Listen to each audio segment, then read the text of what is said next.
how to add a 1-minute video on Instagram story without splitting. Hey everybody, welcome back to the channel. In today's video I'm going to guide you on how you can add a 1-minute video on Instagram without it splitting, so make sure to watch the video till the end. Now if you want to add a 1-minute video on Instagram without story on splitting, so the problem that used to be before was that if you went ahead and then actually added a certain story, it would get cropped to 30 seconds each, right? But now there's no need for you to do that because you can actually upload up to 1-minute videos without any third-party measures. Just only make sure that your Instagram app is updated to the latest version.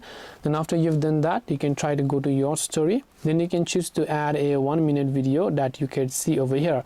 So tap on the your story option, then select a 1-minute video. Now if I select 1 minute 5-second video, by the way, it will crop it into 60 seconds only, right? So it will be a 60-second video over here, and then you can simply share them. So you will not be able to upload more than 1 minute, but if you're talking about 1 minute, then now we can do that by default without any third-party apps. So hope this video helped you. If you have got any questions, feel free to leave them down below. Thank you for watching till the very end of this tutorial, and see you soon in the next video.